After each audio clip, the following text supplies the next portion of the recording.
mechanical system. And this mechanical system, we are interested to find the transfer function and or transfer functions, you may say. The transfer function needs to define an output and an input. So I am going to see the example that we have is the question in here says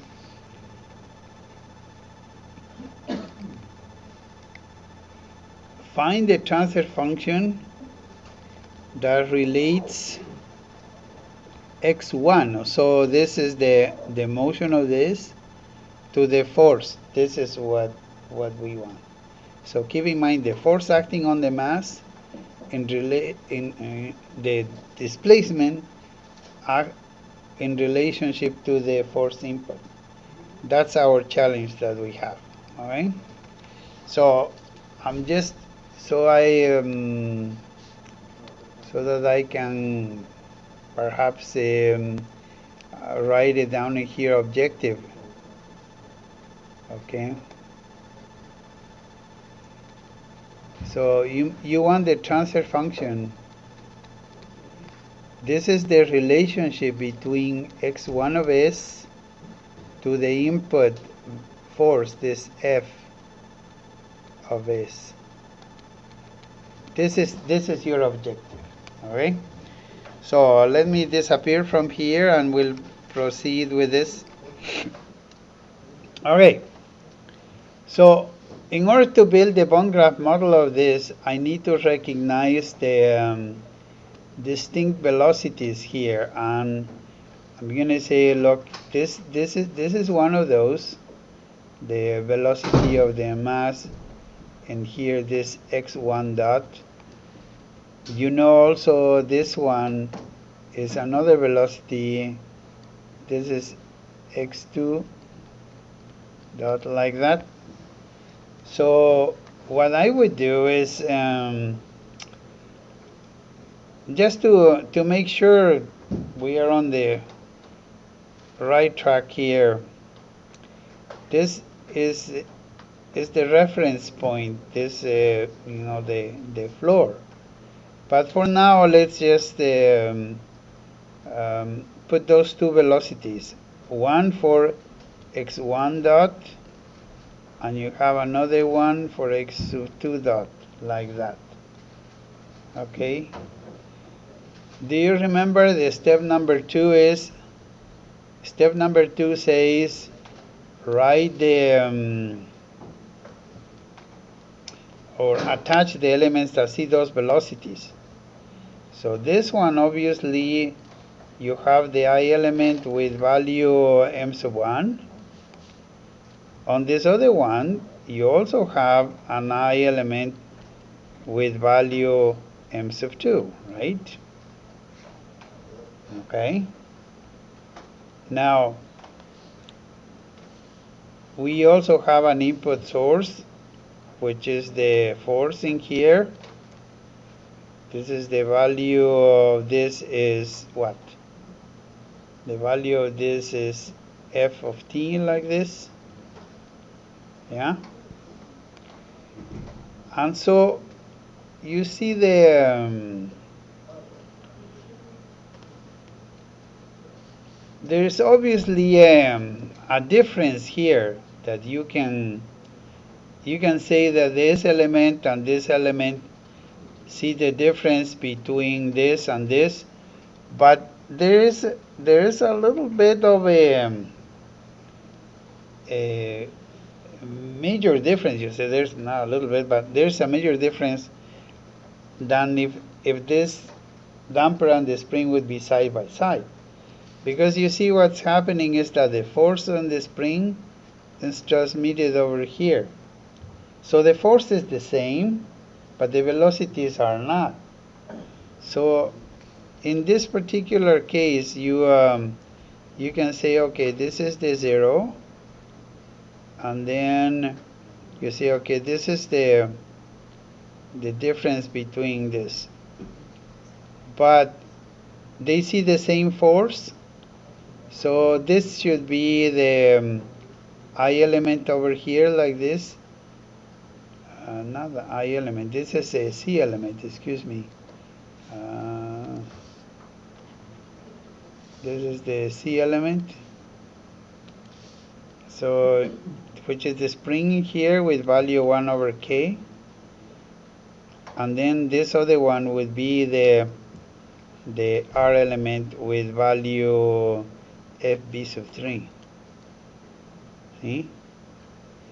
Now, there is some consideration in here. Do you see this in here, that the problem is asking us to consider the friction, and it's also asking us to consider the friction between these two. So the friction between this element and this, so that has to see the relative velocity.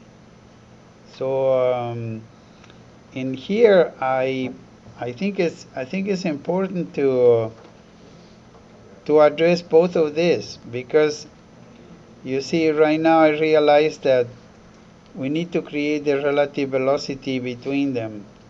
So in here, the velocity x1 and between x1 and an x sub 2. So if this would be like this.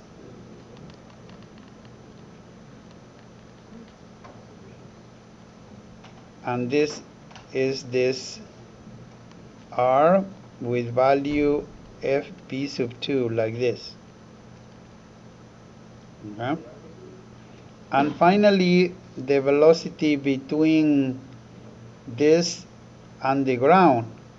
So I could put the velocity of the ground as another one junction in here. This is equal to 0. And then of course you could put it like a source of flow with velocity equals to 0. And you see, I am trying to model this in here. So this would be the difference between this would be x sub 2 minus the velocity of the ground. And in here we put this R element with value FB sub 4. Okay? So that's it. I have done a very complete graph right here, but for purposes of finding the transfer function and simplifying this, we could basically suppress all this on the right hand side, because we have this this velocity equals to 0, and this R element would go into this on this side in here. So what we could do is, well, let me make sure that we complete this correctly, like this. Yes.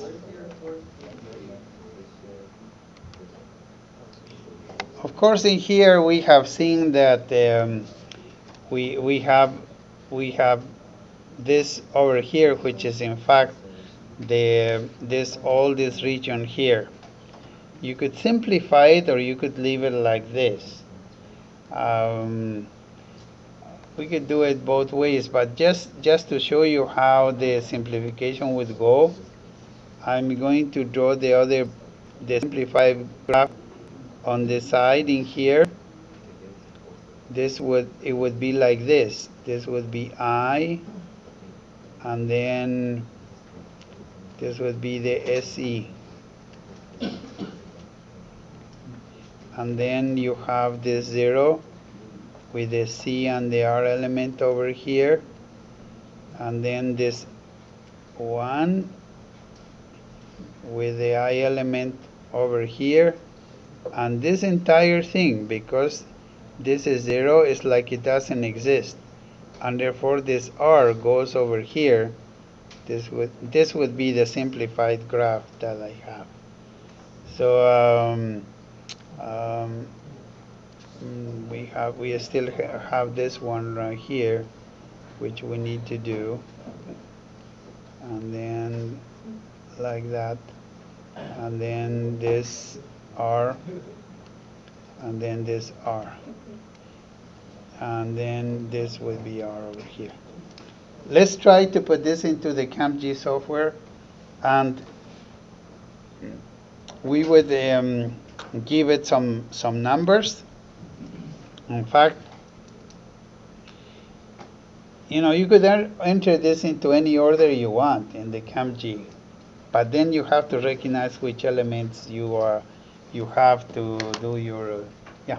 Professor, why did you replace that the N with the R again? When you simplify it? Because you see, in here, when I simplify, this is 0, right? Oh, okay. So this is like it doesn't exist, this whole thing. Gotcha. And when you do through power like that, then only this R element over here. So let's try this. We'll put this into the CAMPG software, and let's just make this into a window. And of course, we'll go and run the program. Let me just close some windows so that they're not relevant in here. And so in here I will go, and this is right here, and so we'll do this very efficiently so that we enter this in an easy way. Let me see. We need this, and I'm going to make it small enough. Ay, ay, ay.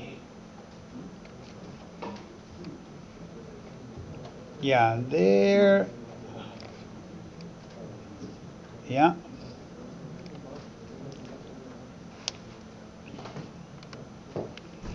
Okay, so we have in here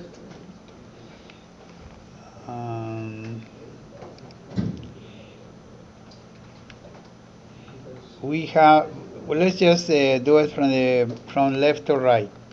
So I just put in here, this is the 1, and then I put the I element over here, yeah, and then I put the 0 right here,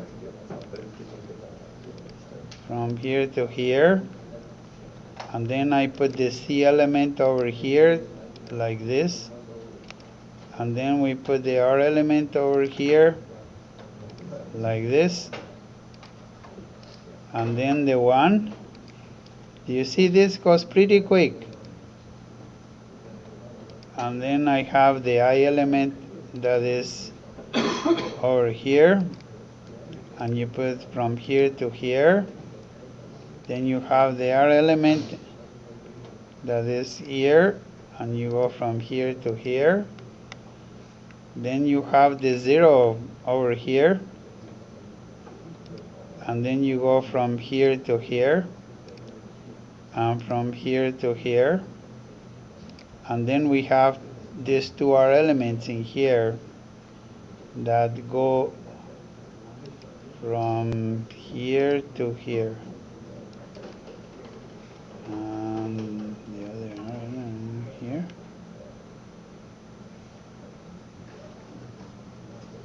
Professor?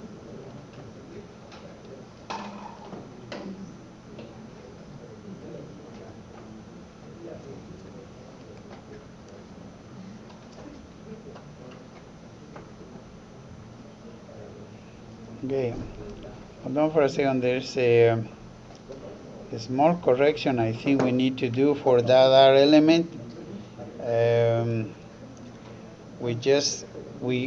We don't need 2 R's on the 0, but rather one element that has both of them. We need to make a small correction.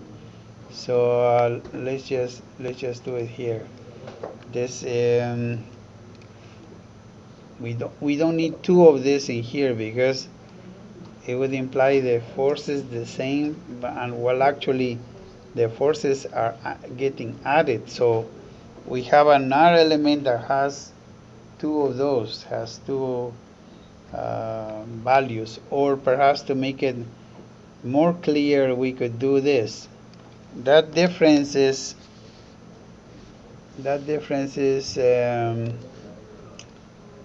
yeah, small correction here. If you do it like this, then you can put the two R's. There you go. I was going to put just one with adding the two parameters, but I think this would be it would be clearer in here. So let's just go over here. See, you could do this. You could eliminate one and then have double, the sum of both, or you could do it like it's on the left hand side. I think to be totally consistent on that, I am going to do it like yeah, right here. Uh, okay, see here, delete. We're gonna delete this one. We need to put the 1 in here. This is perhaps much more clear. And so we put it like that, and we put the other R on the other side like this. Okay, now what to do? Everything is assigned perfectly well, no red marks, no nothing. What is the transfer function that I am looking for? You have to recognize on the bond graph the velocity that I want is F2, and the force is E1. So the input is E1 and the output is F2. Let's write that down because that is going to be important for the computer program to give me the answer. Alright, so I am going to go in here to the interface of MATLAB and say okay, please go over here.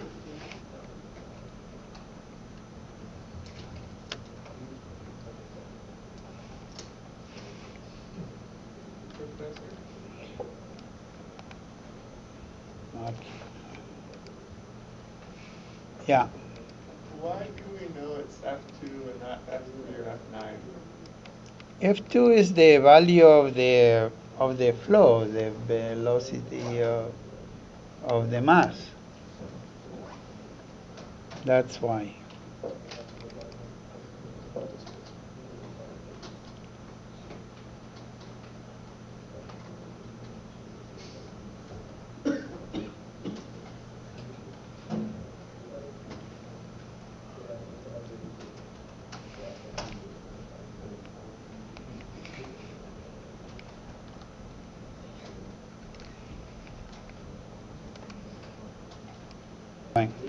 So we are ready to obtain our transfer function. On the right hand side, we have that F2 is the output and SE1 is the input. So we go into the interfacing here and go to MATLAB, and then we need to obtain the interface. So